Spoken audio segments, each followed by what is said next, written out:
Hello and welcome to Todd Rolls Dice, where we have a new Sunday preview and one that pleases Slaanesh themselves. This is, of course, the big individual releases for the Emperor's Children. I think everybody's been waiting for this one. There's a lot to go through. It's fully focused on 40k, so yeah, let's take a look at what's coming. Before we do, first of all, everything shown in this article is going up for pre-order on Saturday the 12th of April, which means it's releasing on the 26th of April. But how about we just jump straight in to see the Codex with the limited edition cover. I don't think we've seen that cover. It is different to the one in the army box. But this gives you 112 pages of Slaaneshi goodness. You're also getting the first of 4 very limited edition, I think they said 1600 units of just scalper bait, basically. It's a nice set. You get objective markers, you get all the tactics cards you'll ever need, you get your stratagems and stuff as well. So you got your 36 stratagem cards, your 26 datasheet cards, a really nice codex, art prints, really nice box. It's just gonna be criminally expensive, isn't it? But if you want it, good luck. You limited number, everybody's going to be trying to get hold of it.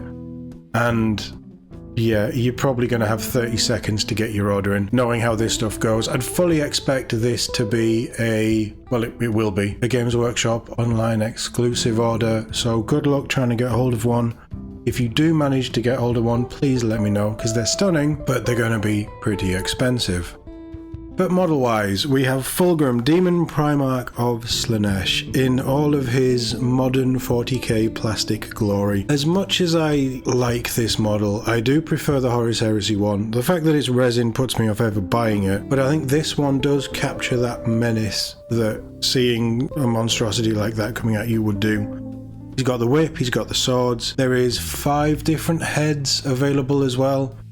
So while the pose isn't going to change, you have an option of different heads, which is pretty cool. I think it's a very nice Primarch model. I would be interested to know how expensive this is going to be. I'm thinking Angron level, so probably around the £100 mark. But I foresee Golden Demon next year being filled with various renditions of this model. It's absolutely stunning for the 40k Primarch series. Lucius the Eternal is coming. Again, just an incredible model. I know people aren't sure about certain elements of it, but I quite like it. The tongue whip is a bit weird, but then the Emperor's Children, it's all a bit weird. So he's coming as well. Again, just a stunning model. Really stunning. The Lord Cacophonist. This is probably the weirdest one. I think I like it. I'm not really sure. It's the backpack that freaks me out. But yeah, he's coming on his own. The Lord Exuberant is breaking free from the army box and releasing as well. The Flawless Blades, these guys are amazing.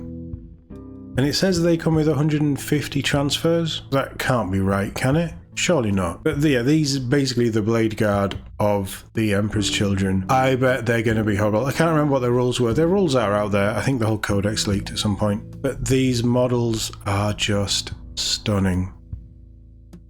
Noise Marines, I think they've done a really good job leveling up these Noise Marines and bringing them into a slightly less ridiculous design for what they are. Obviously they're ridiculous, but they've done a great job. And this is, yeah, 150 transfers as well. But this is a squad of 6.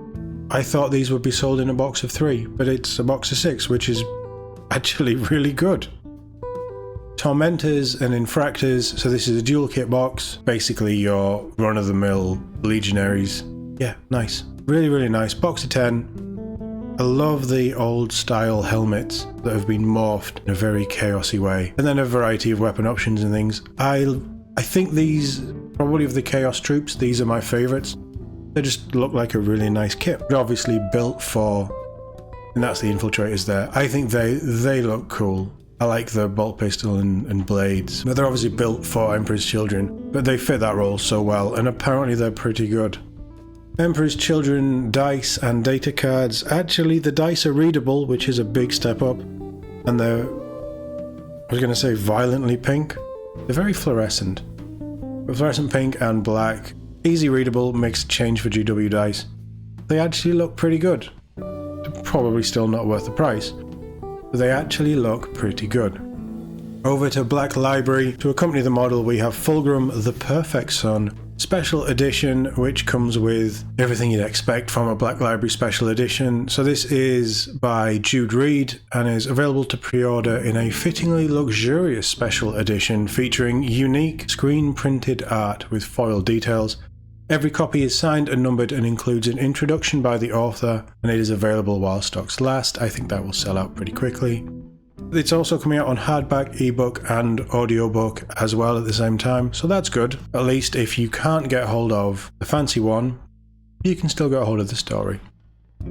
Ahriman Undying from John French is being released in paperback next week, along with 2 German language books. So this is Renegades Lords of Excess by Rick McCormack, another Emperor's Children, 40k Emperor's Children novel, and then the ebook and hardback version of the Horus Heresy Collection Omnibus 16 will be available to pre-order next week. So that contains Wolfsbane by Guy Haley, the anthology Born of Flame by Nick Kime, and Slaves to Darkness by John French.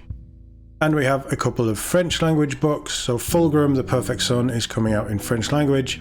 That's very quick.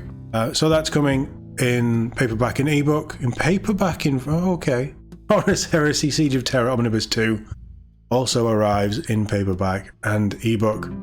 It continues the Siege of Terror Omnibus containing The First Wall by Gav Thorpe and Saturnine by Dan Abnett. So 2 pretty big Horus Heresy books in there.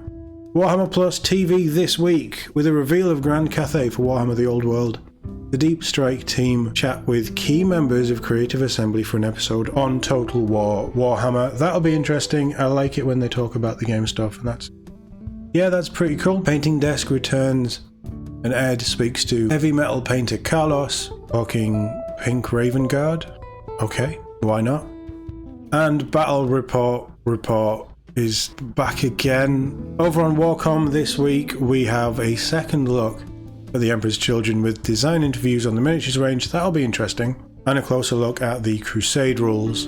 And an interview with Jude Reed about the book Fulgrim the Perfect Son. No mention of model reveals, which is a shame. We're probably going to get something. Heresy Thursday, surely. Maybe a Necromunda, maybe a Middle-earth strategy battle game. We're probably due the Return of the King scenarios. They might tie something in with that. I don't know. But yeah, it's probably business as usual now Adepticon is finished. Pick at the preview. I mean, it could... It's got to be. I know. I'm doing it. Flawless Blades. They're just incredible models. I don't know what it is. I think they're amazing. Feels like we've been waiting ages for this stuff to finally release, and I expect it will sell out very quickly wherever you get them from. But let me know which is your pick of the week. And as always, thank you very much for watching. I'll see you all in the next one.